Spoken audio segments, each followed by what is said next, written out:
Hey everybody, this is the Sliders Review. I'm here today to talk to you about the live action Disney Plus Peter Pan and Wendy. So I finally watched this movie. I had Disney Plus about, I don't know, about like a week, maybe a week and a half. And so I've been putting off, well actually no, I had, I think last month, I think. Yeah, that's right. I had Disney Plus last month. And I've been putting off watching this movie only because I was a little worried and stuff like that, because of like the reviews and stuff like that. And so I was kind of scared to watch this movie, right? Now, on my channel, I rarely ever talk about Peter Pan in general. Just to give you a heads up, I love myself some Peter Pan. I've been a fan ever since the Disney animated movie. For me, growing up, like some of my favorite heroes were like, Spider-Man, Batman, and Peter Pan were my top three, like, growing up. And it's because of the Fox Kids, Peter Pan and the Pirates. And so I've seen several adaptations of Peter Pan. And so going into this, I can take Peter Pan for whatever it is. Any kind of adaptation you want to give, however you want to tweak the story, I take it as it is. But if the story's not good enough, then, I get kind of pissed because I take Peter Pan very seriously. You know what I'm saying?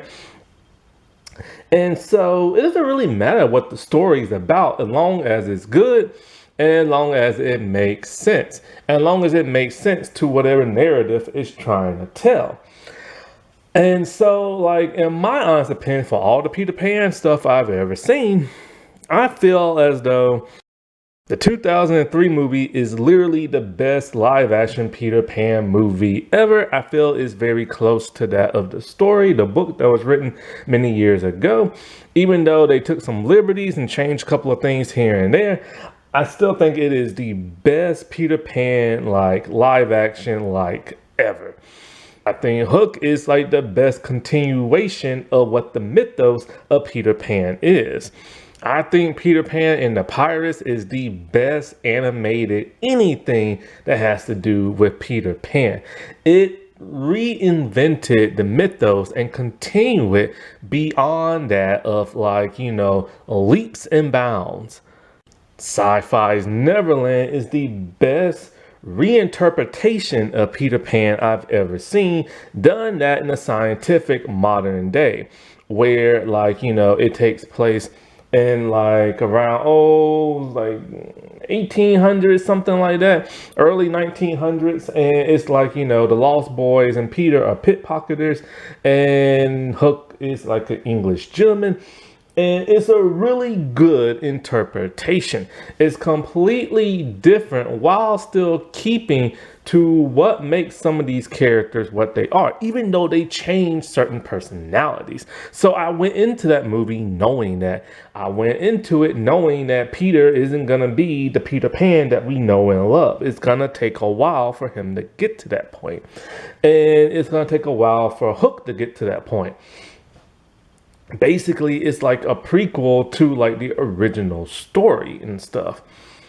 And it's extremely good if you can find it anywhere. I think the old Disney animated movie is a classic. I think the sequel with the Jane character sucked. I think this is probably one of the best versions of Tinkerbell we've ever had. I just can't get into this show. Like, I really can't. I watched about 2-3 episodes and I just can't get into it. Maybe there's a good episode out there somewhere. I just can't get into it. But hey, I do like the intro. This irritates me so much because it's such a missed opportunity and they did not handle it well. I mean, they reversed the roles of Hook being the good guy and Peter being the bad guy, and they squandered it because this is when the show started to go downhill. I do not know if I've ever seen the anime of Peter Pan, but if I did, I just don't remember. And this is a confusing hot mess of a movie that's terrible in every single last way. So, like I said before, I've seen many different versions, so I can take it as it is. As long as the story's good and everything's good and stuff like that, you know what I'm saying? Like the acting, directing, just the story-wise, I can rock and roll to whatever you can give me Peter Pan-wise.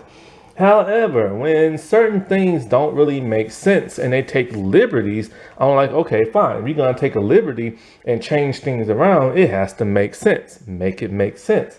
And so, like with this movie,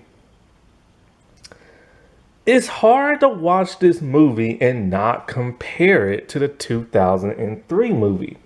It really just is. Because they follow basically the same exact story. And so, because they follow the same story, you can't help but to want to compare. And so, I went into this with an open mind, but as soon as I went into it, I started to compare. And so, is this Is this a great movie? No. Is this a terrible movie? No. It's not a terrible movie, but it's not a great movie either. It's just a movie. Like it's just like in the middle, but it's very blah. Like it's very bleak. You know what I'm saying? They took liberties with stuff, but didn't explain. Like it didn't pay off. Basically, like that. The liberties and the changes they made just did not pay off.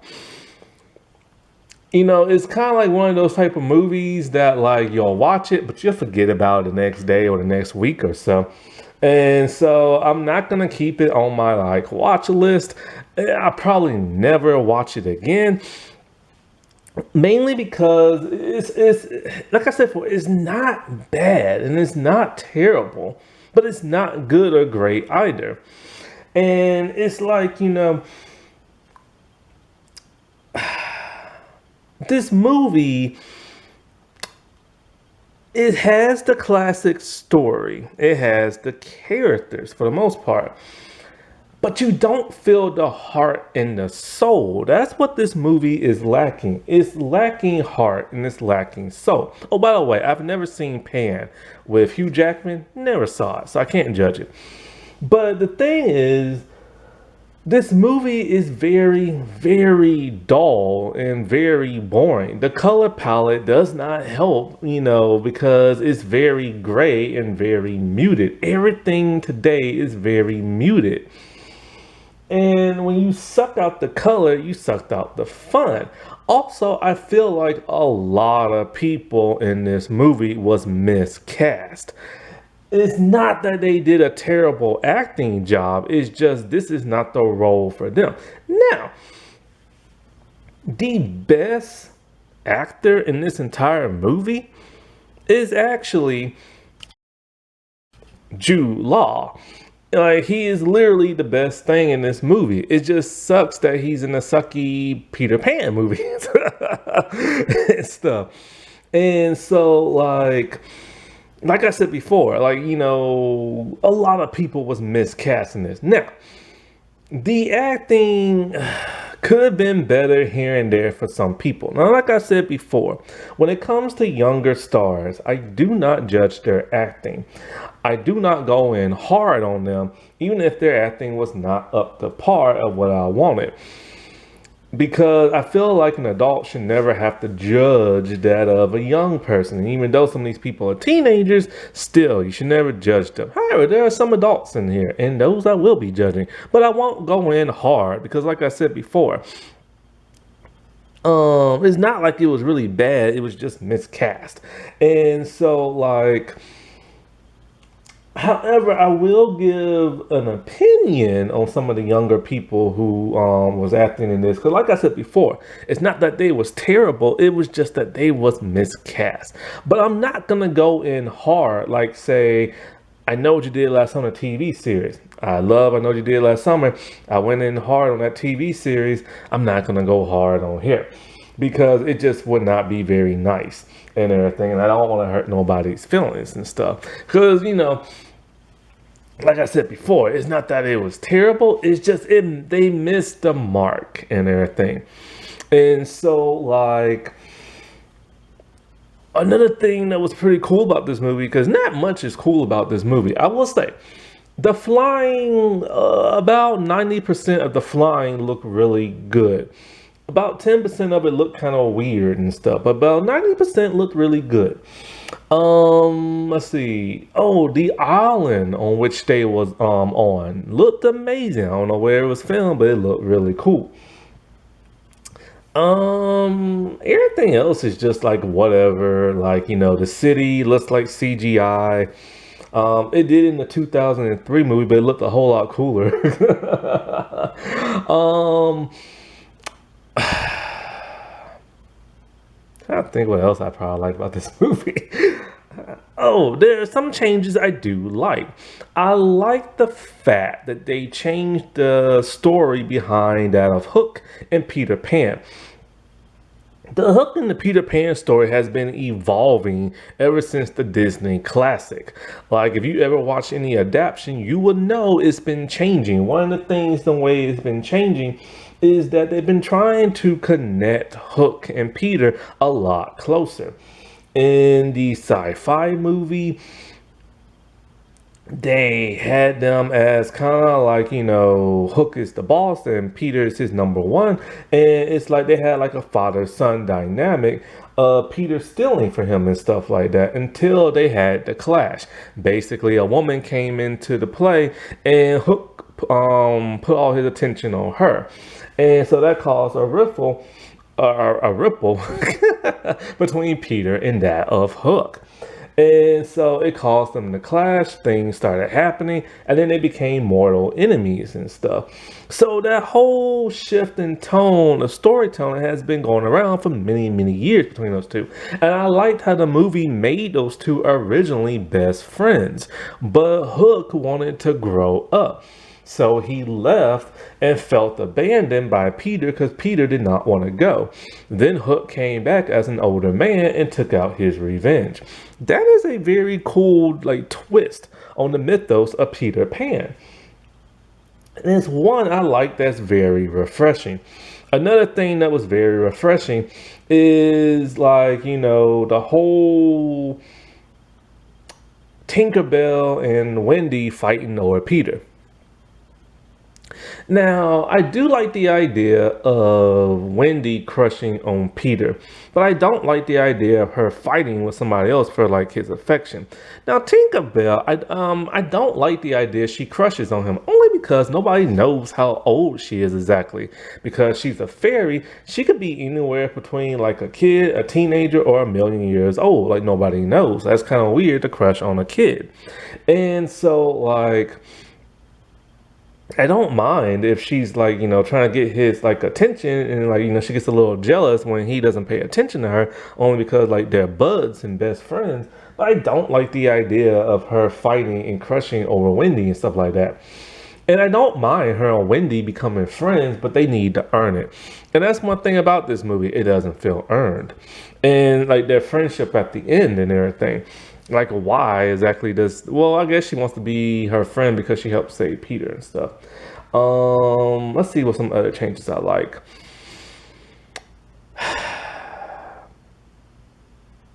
That's it. That's it. So let's actually get into why I didn't particularly like this movie all that much and why I had some problems. Okay, so this movie, I've heard some people say that this movie deals with Wendy a whole lot more than it does Peter. I beg to differ. In fact, if you actually watch this movie and pay attention very closely, it actually revolves a bit more around Captain Hook. He, in my opinion, is the true main character of this story and everything. He's the only one with the actual motive in the movie. He is the only one with a so-called,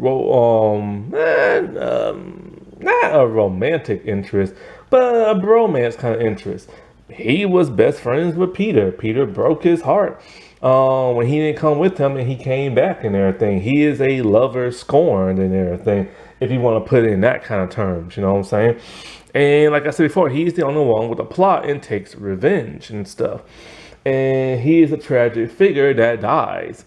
And so, in my opinion, he was the main character here. But And like I said before, Jude Law as Hook was like the best thing in the entire movie. My only problem with this version of Hook is the ending when Peter came back and he smiled, and it's kind of like, oh, you got your little friend back. But it's kind of weird because you're an old man now, so that's kind of creepy.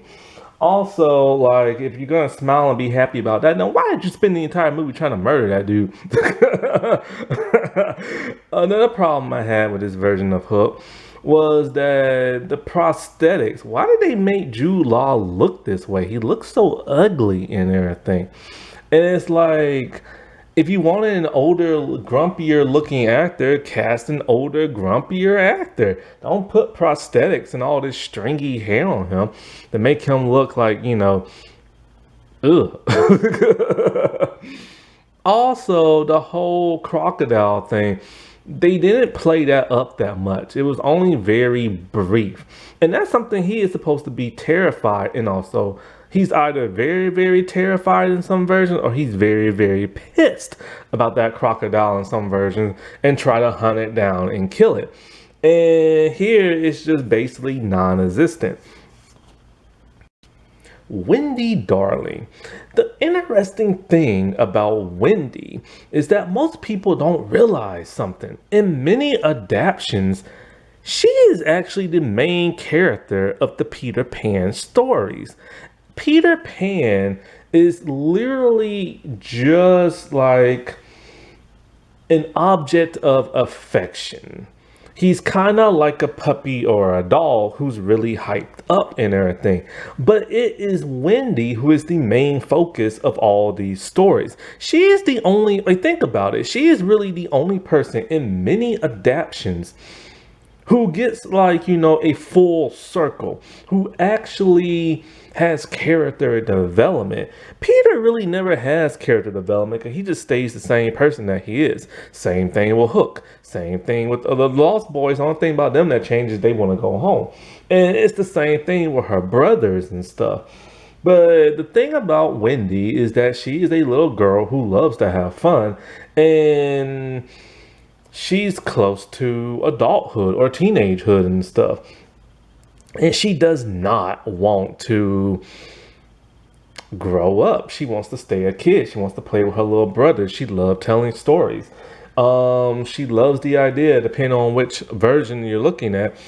Some versions she wants to be a pirate. Other versions she just wants to meet Peter. Other versions she just wants to have fun.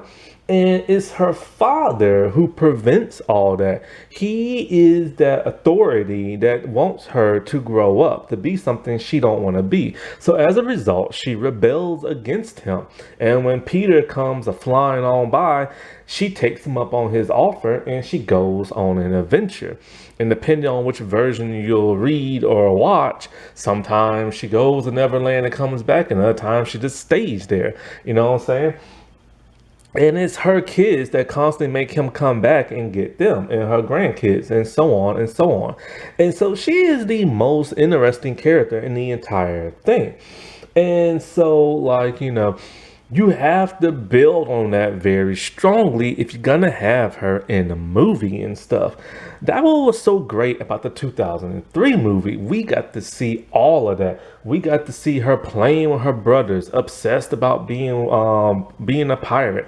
We got to see her getting in trouble at school. We got to see her fantasizing about boys, because she's a little girl, and in no times all they wanted to do is get married and have kids, and stuff like that. And it constantly caused her to get in trouble.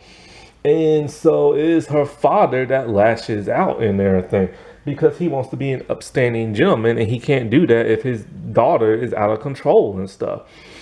And so this movie, however, it has some of that, but not really.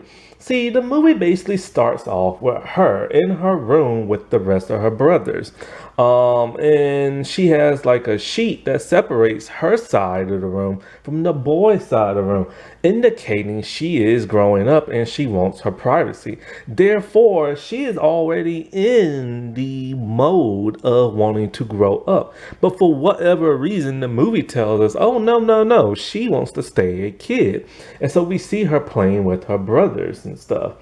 And so here comes a Peter Pan. We never see her get in trouble with her parents. We never see her get in trouble with her father, the one she lashes out against. So that robs us of getting to really know this version of Wendy and stuff. Because so far, all we know is that she's already growing up, but for whatever bizarre reason, she still wants to play around.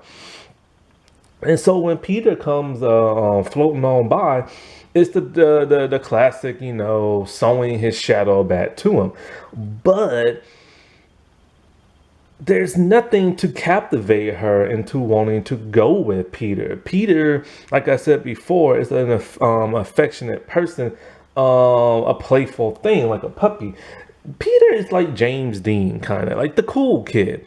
It's like he's seducing her without seducing her because she's just falling for him. And this lifestyle of fighting with pirates and being young forever and not having to do this and not having to do that and getting to do what she loves to do is tell stories. It intrigues her to the point of wanting to run away with the bad boy. But there's no setup in this movie for that. There is no setup of that. She just goes with the bad boy and everything. And so, while she's there and everything, the thing about her is that she went on this adventure, but the adventure itself scares the crap out of her to where she realizes this is not what she wants and she needs to grow up and you can't be a kid forever. And so because of that, in the classic story, you have all this stuff happening to her. You have mermaids trying to kill her. You have Tinkerbell trying to kill her. Tinkerbell tricks the Lost Boys into trying to shoot her down and everything. And then, of course, you have the pirates using her to get to Peter. But here, you don't get none of that, really. The Lost Boys don't try to kill her. Tinkerbell doesn't try. I think the mermaids do, I think. I can't remember. And, of course, the pirates use her and stuff. But here's the thing about the pirates. See, in the plays and stuff, the person who played her father also played Hook. Probably because they didn't have enough people for casting and stuff. And so that's always been a metaphor for people. When she headed to Neverland, here is a man that looks like the authority figure who wants to take away her fun. But she is captivated by him and everything. Intrigued by him and sometimes crushes on him a little bit. And he uses that naivete to his benefit, which is really gross and nasty because she's underage. But, she does come to the realization that, here's this person who looks like her father, but he's an evil, terrible man and stuff like that. Which causes her to want to once again run away from that situation and stuff. Here, it's not like that because they're played by two different people. And so, they do the classic thing where they go to the treehouse. Peter wants her to do chores. She doesn't want to do it and stuff like that. Tell stories. She doesn't even really tell stories that much.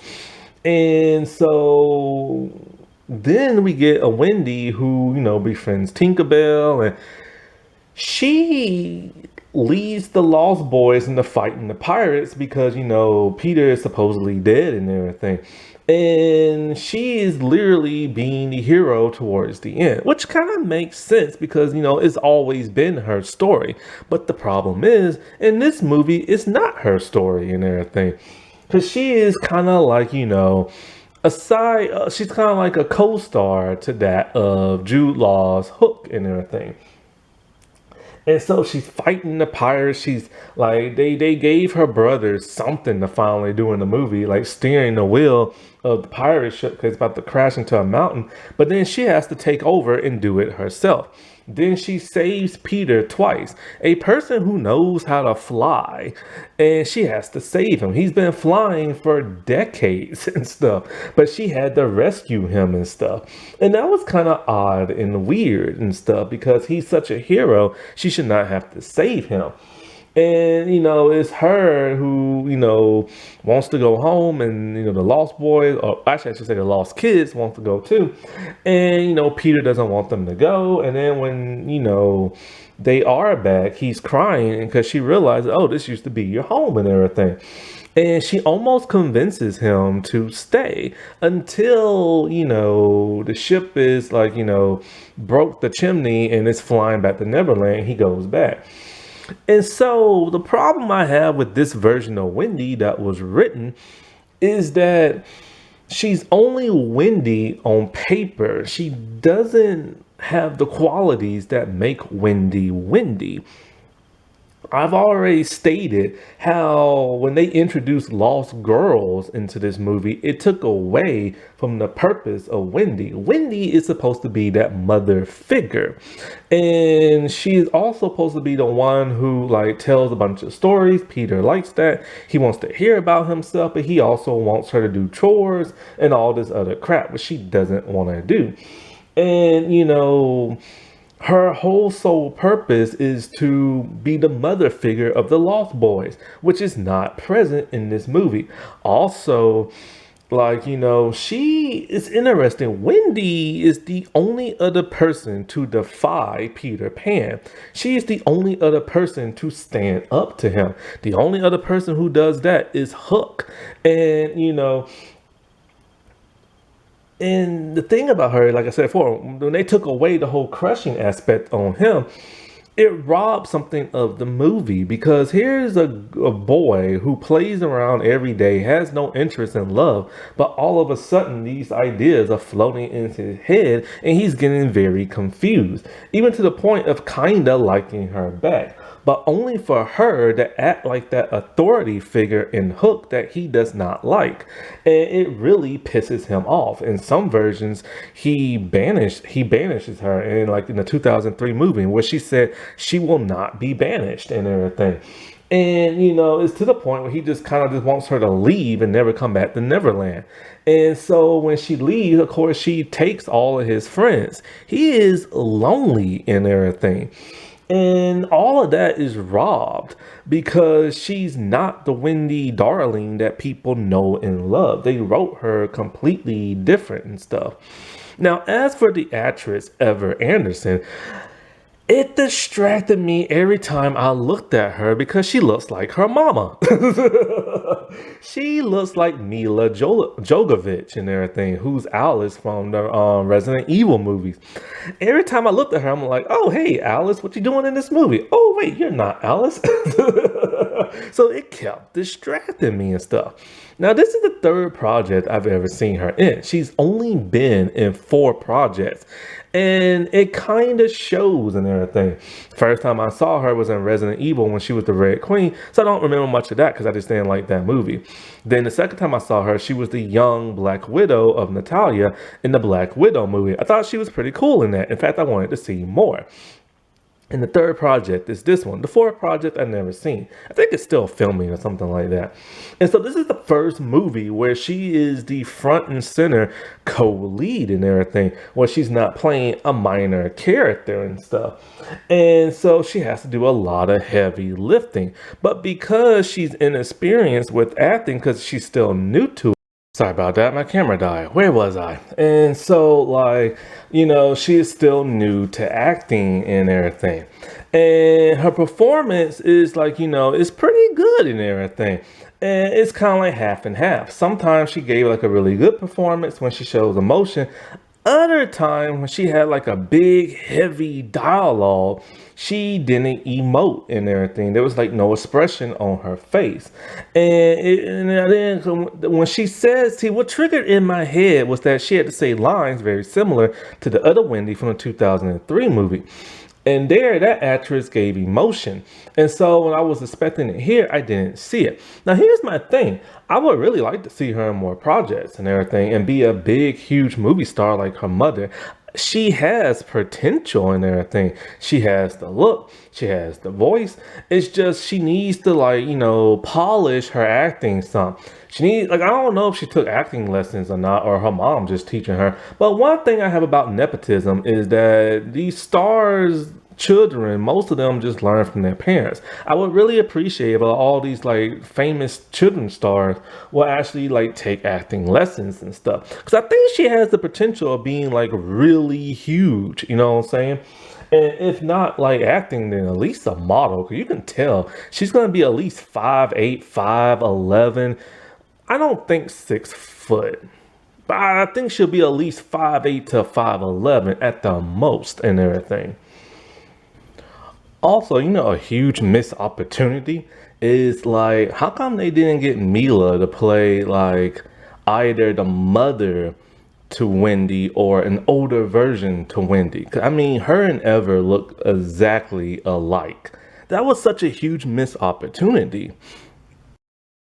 Her brothers really don't do much, so there's really no point in even talking about them. Like, honest to God, if you were to take them out the movie, you wouldn't even remember they're there and stuff. Oh, I feel bad for the brothers, man. But let's get into Peter Pan himself.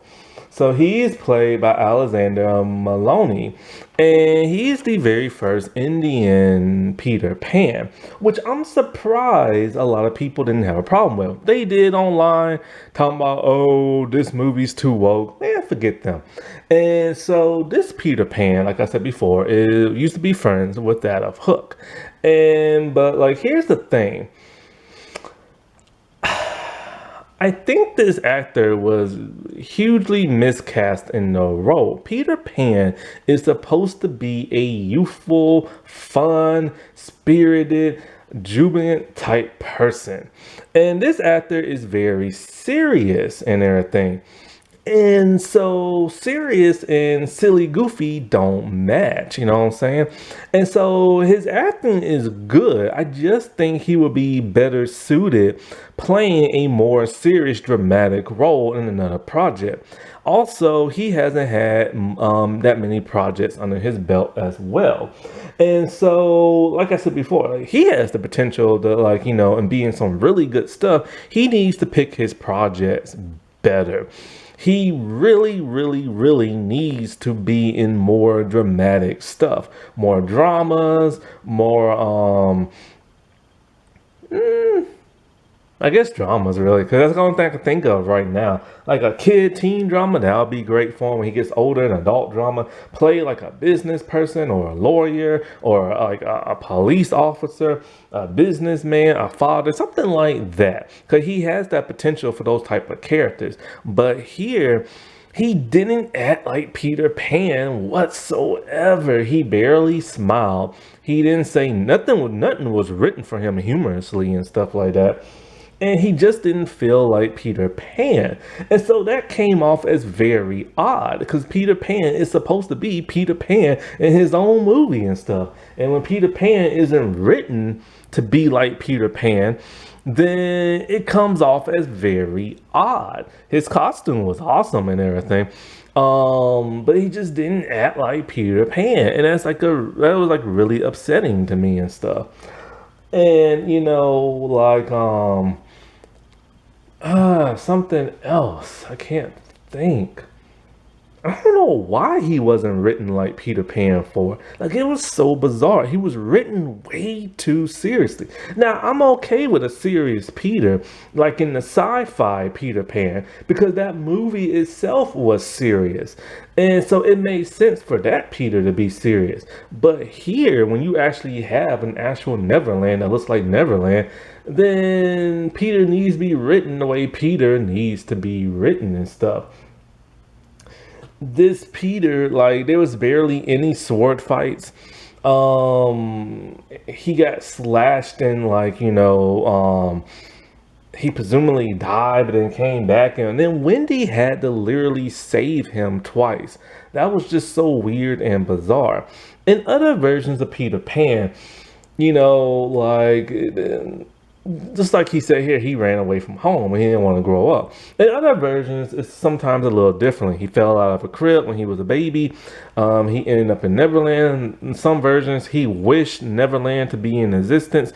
Therefore, he is bonded to Neverland. So if something happens to him, like he dies if he dies, Neverland dies and everything in it dies. he grows up or get ill, Neverland will be out of whack and unbalanced and stuff. So they didn't do that in this movie. In the last one, they showed what happened when you don't believe in fairies and stuff. And they should have done something like that here. Since this is so bleak and so muted, they should have done something like that where Neverland is unbalanced. And, they really should have added more to his character. Maybe he was so pissed at like James Hook that I don't know, they should have did something that was so huge at the end that took people for like a shocker. Or they should have had one of the Lost Boys like betray him or something like that. That would have been like really interesting, gave his character a little bit more nuance and stuff. It's cool to change things around. They should have done something like that. Because the thing about Peter is that it's weird. Peter is, like I said before, the James Dean. He is the cool kid. He is literally the kid in 1950s with the leather jacket, the weird looking hairstyle, who hops in his car in street races. Every guy wants to be his friend, and every girl wants to be with him, and every person who can't stand him wants him to just like go away. And that's who Peter Pan is. But he wasn't like that at all in the movie. Nobody is fanning after him. In fact, the Lost Boys aren't even really led by him. They're mostly led by like Tiger Lily and stuff. And since I brought her name up, speaking of Tiger Lily, she's played by Alyssa. I can't pronounce her last name. And she is indigenous. And that's a great thing because in Pan, there was a huge, controversy over that. Normally, Tiger Lily is played by like a person of who is indigenous in many adaptations. The actress acting could be a bit better. It wasn't really terrible. It just needed some oomph to it. Here is the thing. Tiger Lily has always been a minor character in like the Peter Pan mythos. So she's kind of minor here too. But they did something different. She is friends with Peter and the Lost Boys, where she leads the Lost Boys around a lot. It's different and it has to pay off. What is the payoff? There is no payoff. They don't explain how him and her became friends. They don't understand. They don't explain why. How I said the lost kids are friends with her. They don't explain it. They don't explain why the lost kids follow her.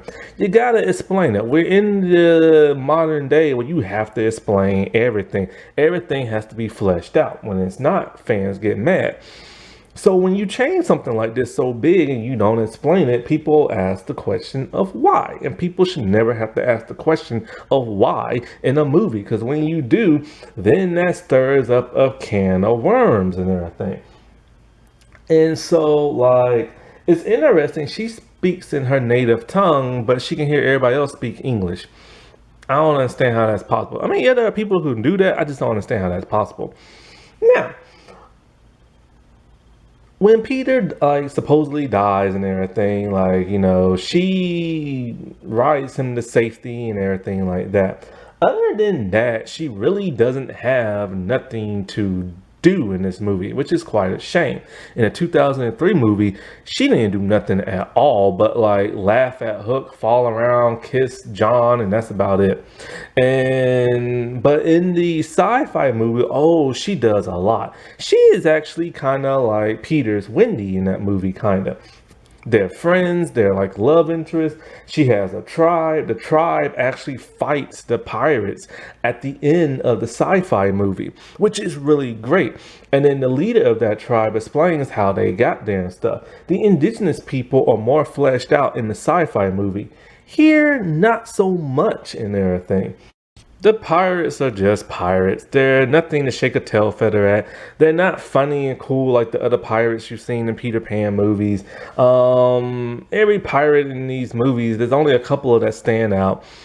You don't know any of their names except for Smitty. And in most of these things, you can recognize, some of the pirates. Like the French dude with the French sword and everything. But he's nowhere to be found here. I did see something DeSantis. I forget his name. He's an actor. He played Lurch on the new Addams Family. He was in this, and wow, his voice actually does sound like Lurch. I thought that he was just faking it on like the show, but no, that's actually his voice. And so, he's the one who falls over in the water first and towards the end of the movie. And the pirates are just forgettable, kind of. They're just uninteresting. Some try to be humorous, but it comes off as wooden. It comes off as them phoning it in. There is only 2 songs in this movie, thank God, because I did not want to hear music. But I'm okay when the pirates sing, just like I am with the other movies, because I just think that's a pirate thing to do. You know what I'm saying? But the songs didn't sound very piratey and everything. They sounded too professional and stuff. And so, yeah, that's that. The actor who plays Smitty was boring throughout the entire movie. The only part he was funny was at the end. He's like, "We survived," and everything when he was in the water, and that's it. Also, the actor is an idiot in real life. Man, how you gonna talk about another country and talk about their people and you ain't from that country? Like you some stinking little expert and you ain't even from that country. Man, you get on my stinking nerves. Anyway. The Lost Kids. This caused a bit of controversy amongst like the toxic people. They hate anything that's diverse. The reason why is because these lost kids, I have to say lost kids because they're no longer lost boys. They're lost boys and lost girls, and they are very diverse. Some are black, some are Hispanic, some are Asian. One has Down syndrome and everything, which is very, like, you would never expect to see that in the Peter Pan movie. If it wasn't for woke culture, they would never be in this movie because who would really give them an opportunity? So that is great. Only problem is the Lost Boys are just as forgettable as the pirates. Sadly, that's a trait in so many Peter Pan stuff, unless it's animation. The Lost Boys, you know, here, I don't know who's who. They don't mention each other by name. And, like, there's one person who wears a mask. So I'm kind of like, wow, why is he wearing a mask? Is he disfigured underneath? His mask fall off, but the problem is, because you don't recognize none of these people, you don't know which one he is when his mask falls off. And so there's no payoff for that. And, you know, like I said before, if you're going to introduce diverse characters, give them something to do. But sadly, they're lost boys and they're never really given anything to do. Now, normally in movies, there's always 1 or 2 lost boys who have something more to do, like in all the other movies. Here, not so much. Now, on to the lost girls.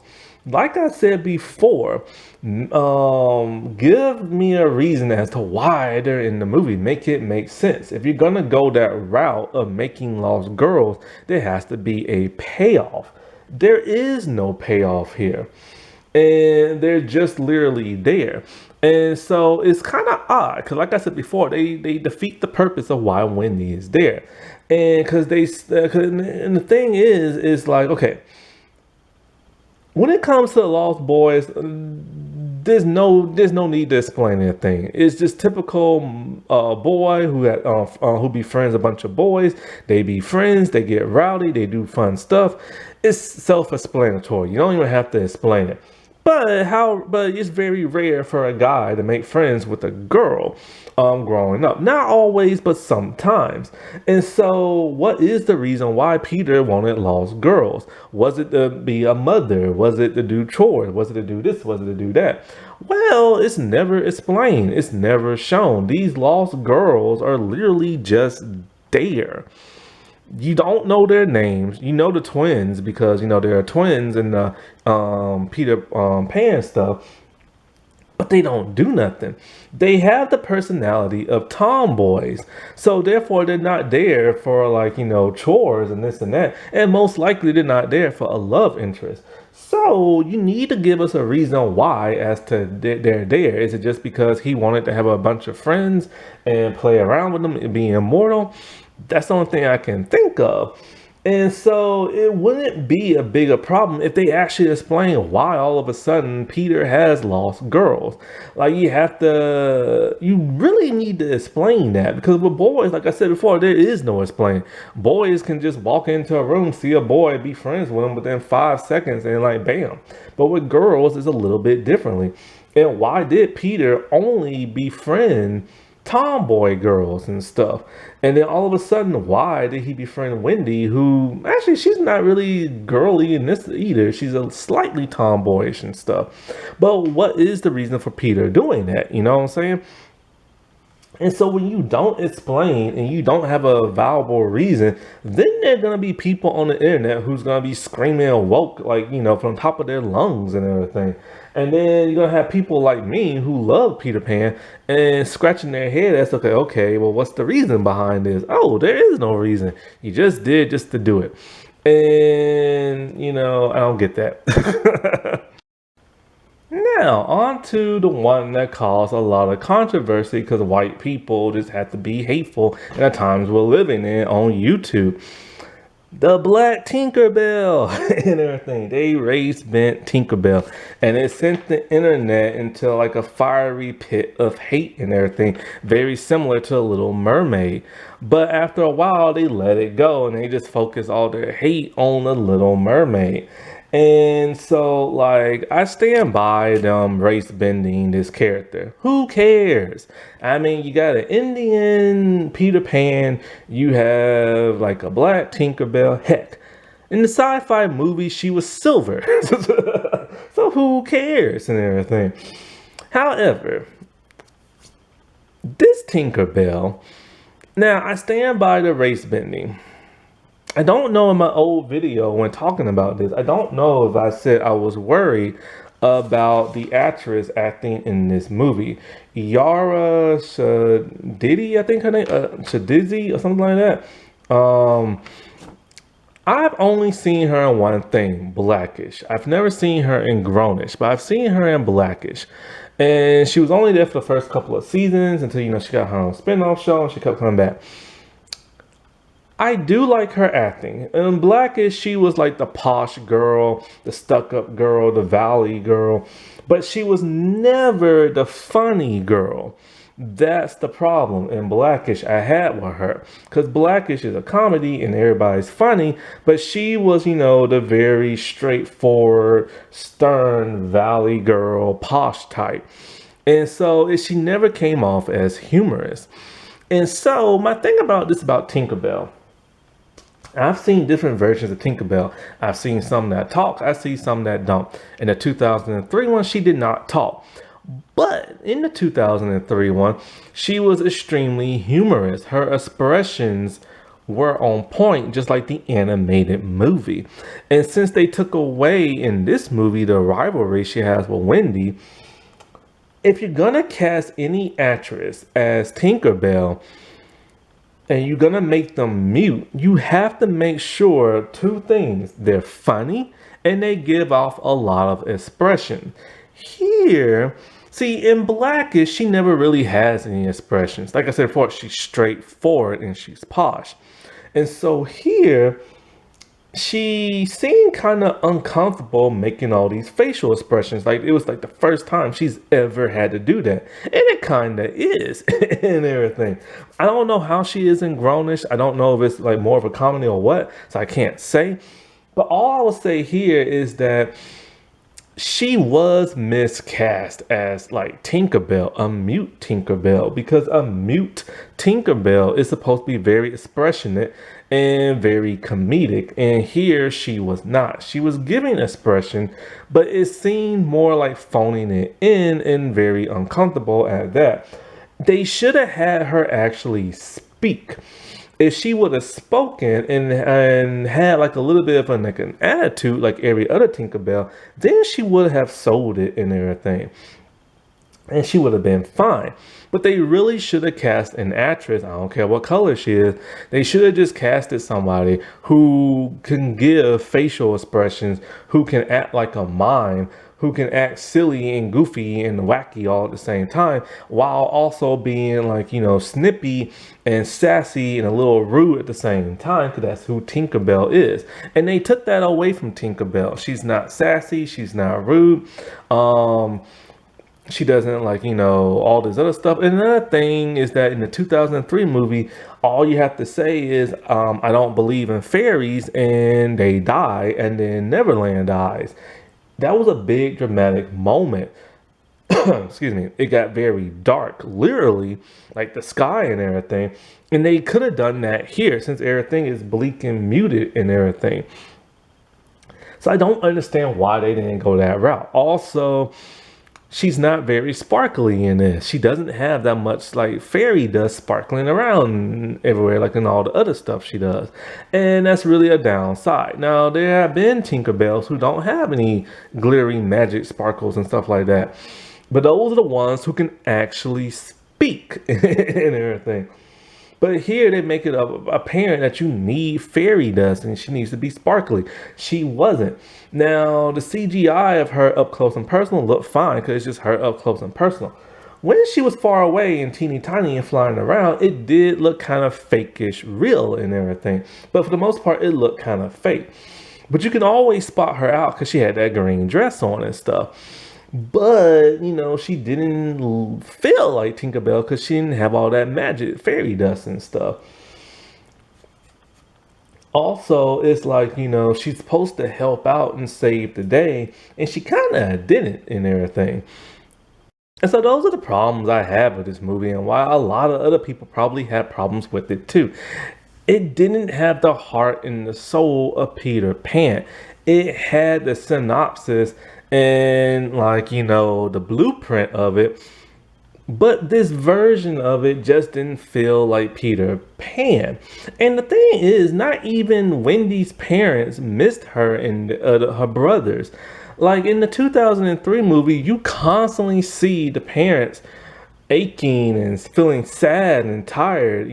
They're upset because their kids are gone and been gone for many days. They even leave the window open so that the kids can fly back in, and when the father wants to close it, the mother gets upset and everything. It was nothing like that. Also with the dog, this don't make no sense. Okay, in the movie, the animated movie in the 2003 one, him and Wendy get in trouble.